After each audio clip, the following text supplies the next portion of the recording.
Muchísimas gracias a todos los que nos están acompañando. Mi nombre es Karen Bedel, yo soy médico general y estoy muy feliz de estar aquí. Me apasiona mucho lo que es medicina integrativa y realmente soy nueva en este mundo, así que invito a todos los que están conectados que se familiaricen con este mundo tan bello que he descubierto junto a estas doctoras. Entonces, nada, vamos a comenzar. Voy a presentarles a las doctoras. La doctora Patricia Madrigal es médico homeópata desde hace muchísimos años, es especialista en lo que es terapia neural y en medicina funcional e integrativa. Y la doctora Celia Arzamendi es médico cirujano, también especialista en homeopatía y es terapeuta en Life Systems. Ambas doctoras son parte de lo que es Clínica Kumara. La Clínica Kumara, para los que no lo saben, es una clínica especializada en lo que es medicina integrativa. El término Kumara significa la conciencia de estar sano.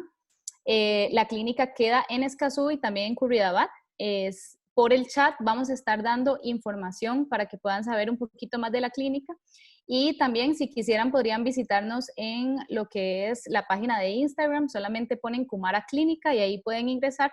O también al canal de YouTube, que igual ponen Clínica Kumara y ahí les va a salir los videos que tenemos anteriormente. Y también este video va a estar ahí próximamente en el canal para que todos puedan tener acceso. El día de hoy vamos a tener un conversatorio acerca de qué es la homeopatía. Es muy interesante para muchos, así que muy emocionada de estar aquí.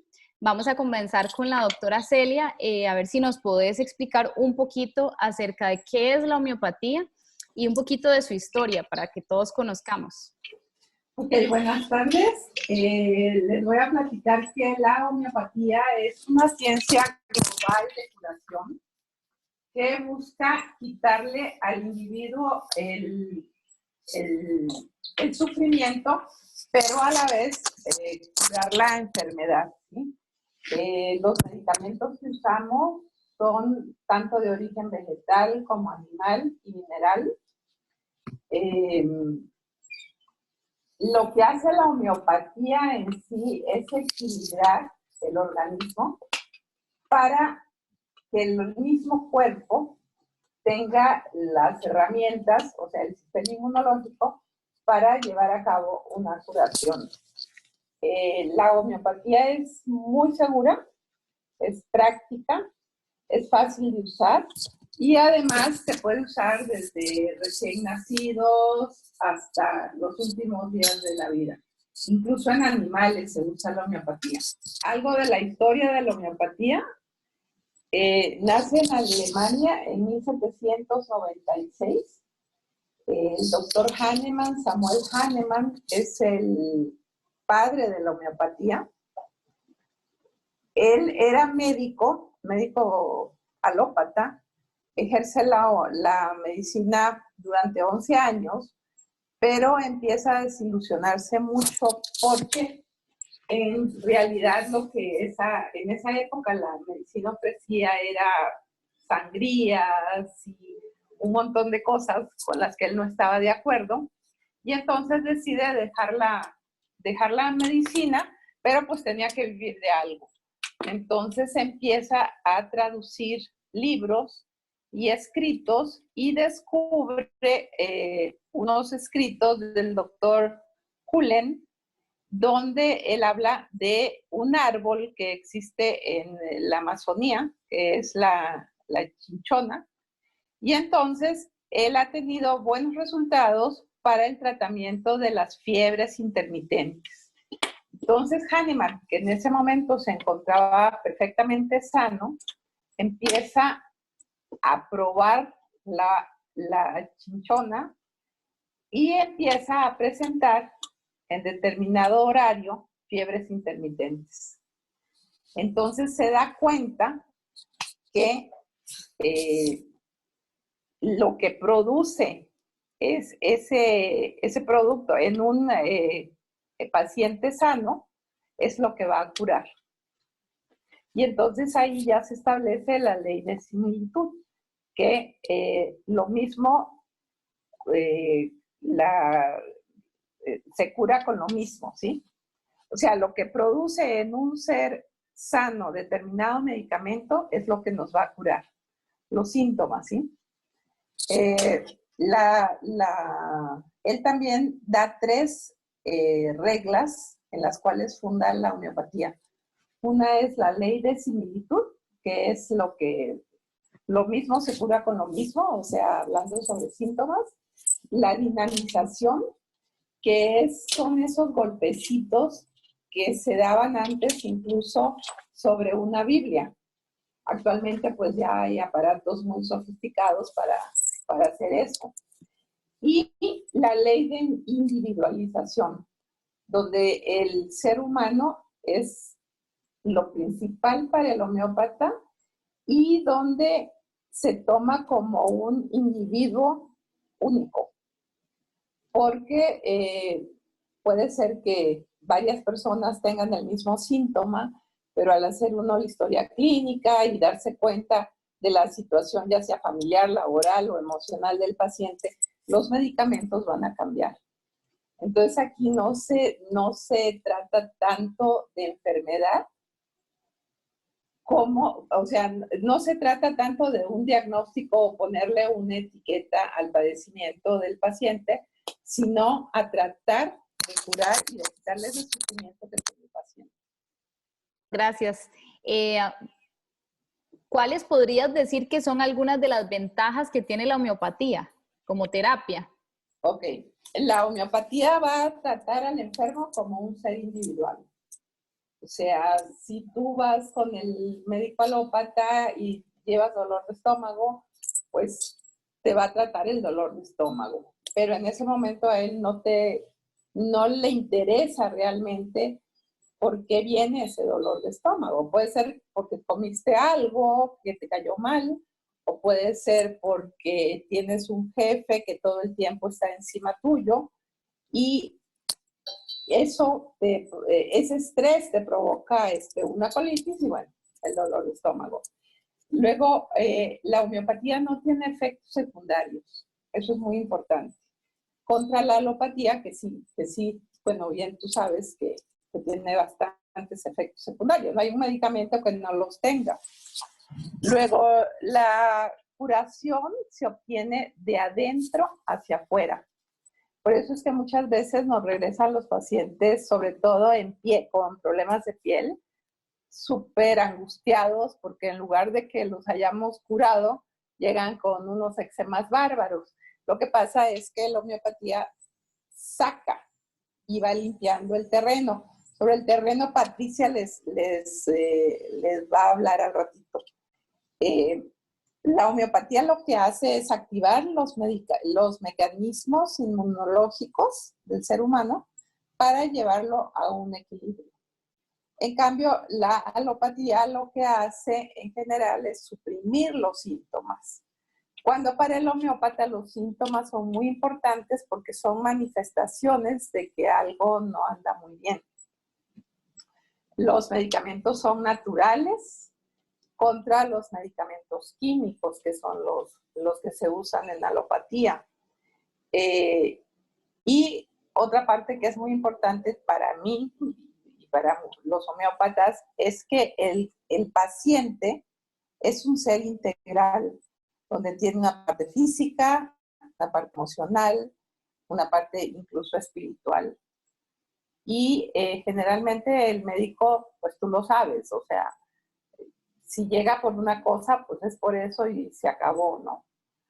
Es importante para mí decir que la homeopatía no es excluyente de la alopatía. O sea, hay veces que se necesitan llevar los dos tratamientos en conjunto. Lógicamente que al dar los medicamentos homeopáticos tenemos que tener cierto tiempo para dar el antibiótico o lo que sea necesario.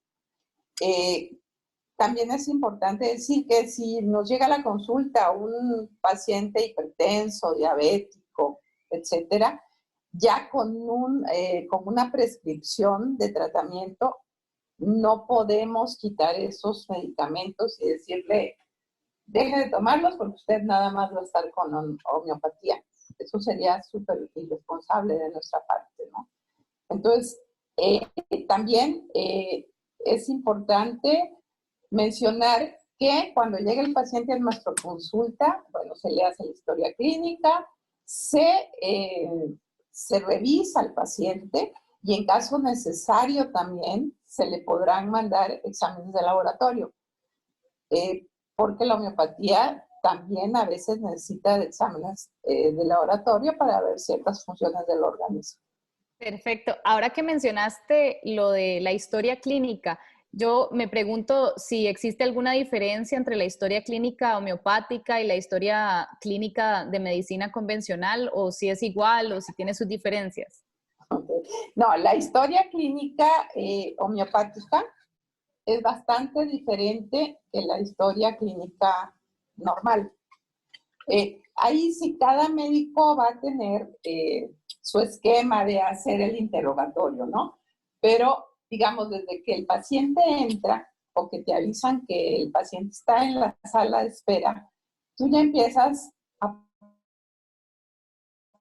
pensar en el tipo de llegar. Hay unos pacientes que te llegan exactamente a la hora, que son súper puntuales, otros llegan 5 minutos antes y están muy ansiosos, y otros llegan 15 minutos y están enojados porque a veces no pueden llegar y entonces te dicen como si fuera tu culpa, llegué tarde, pero pues no importa.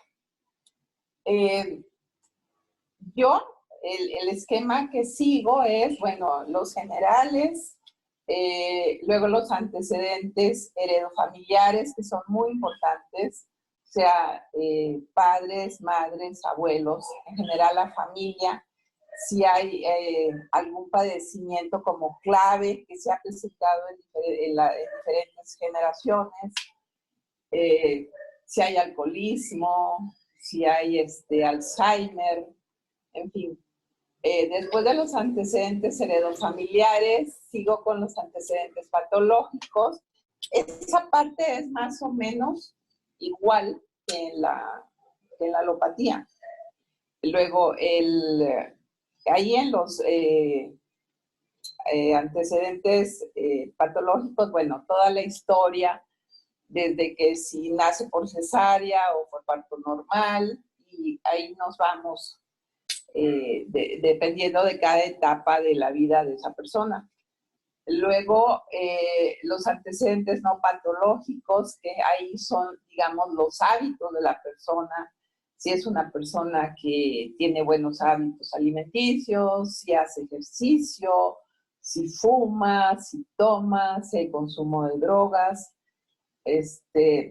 Y ahí es donde ya nos empieza a cambiar la cosa. Digamos, nos interesa mucho la parte emocional de la persona. Cómo se siente ante la enfermedad, cómo reacciona hacia la enfermedad. Muchas veces el paciente se enoja mucho consigo mismo por estar enfermo. A veces no soportan el consuelo, o sea, no te les puedes acercar porque se enojan mucho. Y todo esto es producto de cómo es ese ser humano que tenemos enfrente.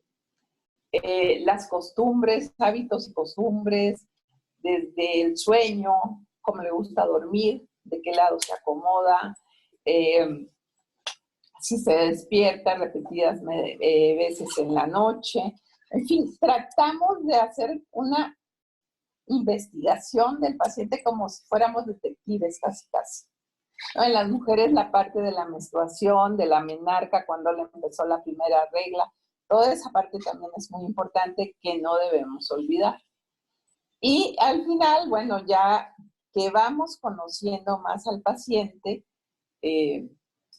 podemos a veces ya hacer nosotros las preguntas más, ya más canalizadas hacia el remedio que estamos pensando que podría ser. Pero en realidad la historia clínica homeopática sí es muy diferente a la alopática. Gracias.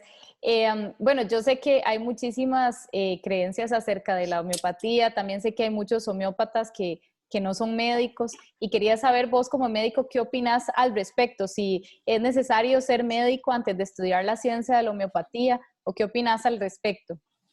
Sí, yo pienso que es muy importante el ser médico, porque eso te da otras armas, además de la homeopatía, para poder sanar al paciente. Digamos, hay ciertos lugares donde puedes estudiar homeopatía, pero pues como que no te lo valen si tú no tienes el título de médico. Antiguamente, en muchos países, la homeopatía, sé que aquí en Costa Rica la ejercían los zapateros y los sastres. O sea, era gente que tenía cierta sensibilidad hacia la homeopatía, ellos eran autodidactas y era gente con conocimientos muy amplios sobre la homeopatía, pero les faltaba esa parte médica, ¿no? Si en un momento dado, me imagino yo, les llegaba un paciente con, no sé, con un apendicitis, con un dolor abdominal y pues creo que ni siquiera lo revisaban porque pues no sabían ni cómo. El oficio de ellos era muy diferente al de la medicina. Entonces, bueno, esperaban que el paciente se curara con los tratamientos homeopáticos. Y, digamos, si un médico te llega a la consulta, un paciente, lo revisas, te das cuenta o piensas que puede ser una apendicitis, pues vas a mandar examen de laboratorio y directo a quirófano, ¿no? En ese momento, la homeopatía sí te puede servir para un pre o un postoperatorio, pero de la cirugía pues no se va a salvar, ¿no? Entonces, creo que por esa parte es muy, muy importante que sea médico. Perfecto, muchísimas gracias, doctora Celia. Vamos a pasar con la doctora Patricia y al final podemos hacer las preguntas del público. ¿Está bien? Perfecto. Ok.